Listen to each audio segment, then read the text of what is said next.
क्या आप जानते हैं राजा बलि के राक्षसों की सेना से बचने के लिए भी जलाए जाते हैं दिवाली पर मिट्टी के दिए।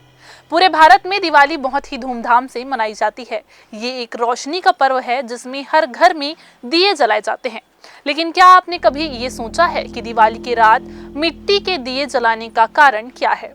स्कंद पुराण के अनुसार भगवान विष्णु ने राजा बलि से 3 पग भूमि दान में मांगी, जिससे उन्होंने तीनों लोकों पर कब्जा कर लिया।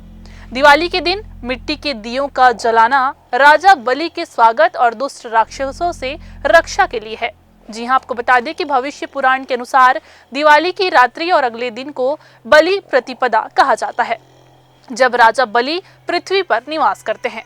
दिवाली भले ही उम्मीद और अच्छाई की बुराई पर जीत का पर्व है, लेकिन उस जीत को हम मिट्टी के दियों की रोशनी से ही क्यों मनाते हैं, शायद आपको ये पता नहीं होगा, लेकिन इसके पीछे एक बड़ी ही दिलचस्प कहानी है।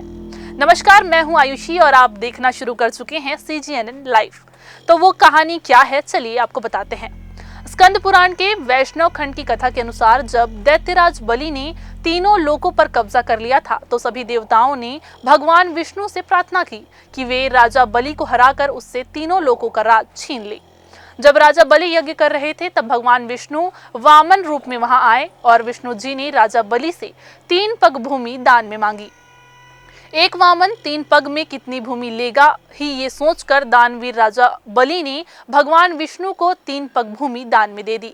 लेकिन इसके बाद वामन रूपी भगवान विष्णु ने स्वयं को इतना विशाल बना लिया कि उनके अंदर तीनों लोक दिखाई देने लगे। भगवान विष्णु के अवतार वामन देव ने अपने पहले पग में ही स्वर्ग और पृथ्वी को नाप लिया और दूसरे पग में उन्होंने शेष संसार को नाप लिया। उनके पास तीसरा पग रखने का स्थान ही नहीं बचा। जब राजा बलि के अनुरोध पर भगवान ने तीसरा पग राजा बलि के सिर पर रख दिया।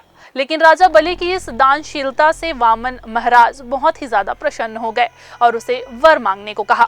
दैत्यराज बलि ने वर मांगते हुए कहा कि मैंने अपनी इच्छा से आपको भूमि दान कर दी है और अपने वामन रूप में उस भूमि को 3 दिनों में अपने 3 पगों से नाप लिया। इस कारण अब से प्रत्येक वर्ष 3 दिनों तक तीनों लोकों पर राज्य करना चाहता हूँ। उस समय जो कोई भी व्यक्ति पृथ्वी पर दीप दान करेगा या मिट्टी के दीपक जलाएगा, आपकी पत्नी लक्ष्मी उसके घर पे निवास करेंगी। तब जाकर वामन देव ने बलि को पाताल लोक का राजा बना दिया और उसे युग के अंत तक अमर रहने का वरदान भी दिया। राजा बलि की उदारता के कारण भगवान विष्णु ने उसे कार्तिक मास की चतुर्दशी के दिन से 3 दिन तक पृथ्वी लोक में भ्रमण करने की अनुमति दे दी। इस वजह से ही राजा बलि दिवाली के ठीक एक दिन पहले, दिवाली के दिन और दिवाली के अगले दिन तक 3 दिनों तक पृथ्वी पर निवास करते हैं और उन्हें पृथ्वी का राजा कहा जाता है। बलि की दानवीरता बहुत प्रसिद्ध थी, इसलिए उनके आने की खुशी में पूरे घर में दिए जलाकर उनका भव्य स्वागत किया जाता है।